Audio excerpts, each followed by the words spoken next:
Very different topic now. So from the videos that I've watched, I understand you're a strong veganism promoter. Now, as institutes like IITs and IIMs and institutes which people look up to and get influenced and follow, what do you believe institutes like these should follow and promote? Do you also believe that institutes should promote veganism, in your opinion?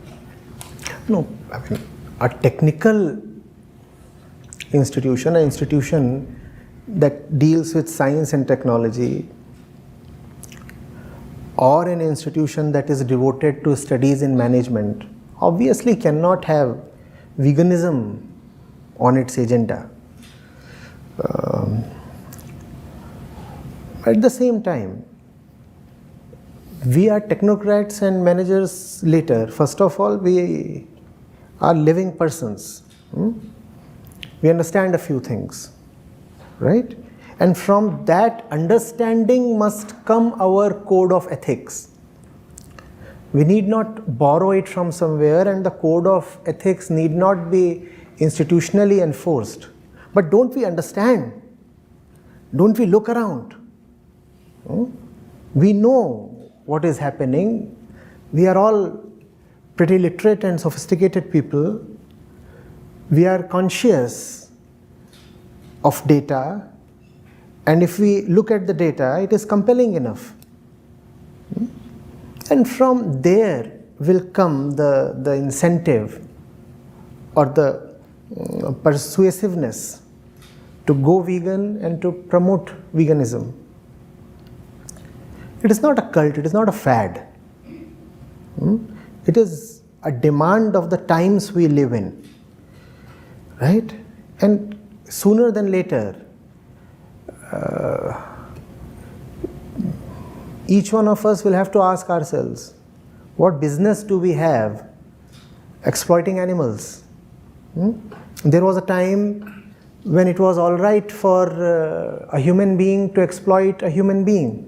Was there not a time just a couple of centuries back? And it was the norm and nobody questioned it. It was all right. The white man could exploit the black man with impunity, right? And there was a time when it was all right for men to dominate and exploit women, right? Till recently, there were a few countries in which women did not have voting rights or equal protection of the law, could not even get driving license, and it was considered acceptable. It was normal. So just because a few things are normal doesn't mean that they're all right. They will change, correct? The rights that gays and transgenders enjoy today were unthinkable just half a century back. So we have had human rights, we have had equal rights to women, we have had equal rights to bisexuals, transgenders. Next, you will see, we will have a situation where animals too will be accorded the right to life. That is going to be a historical imperative. Now we have to decide whether we want to be on the right side of history or not.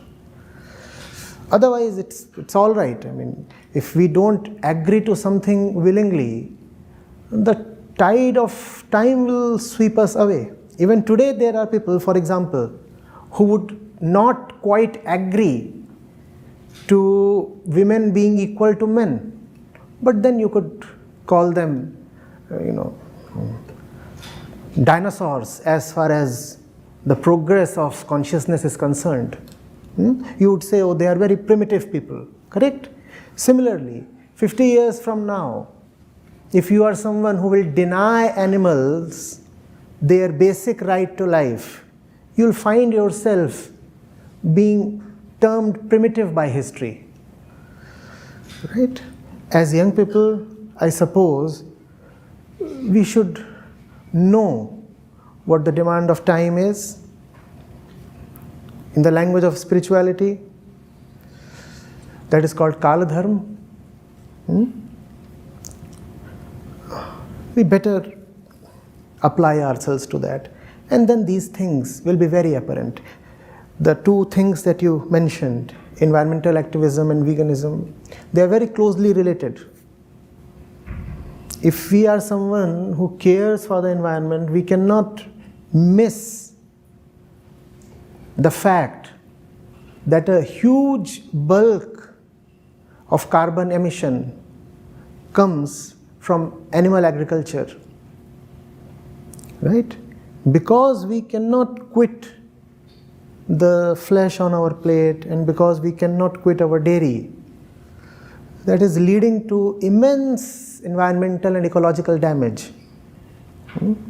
So being scientifically minded, being in possession of the facts, these things should matter to us, right? Irrespective of the institution we come from. It is not the job of the institutions to enforce such things. Institutions should actually be, in a liberal sense, enforcing nothing.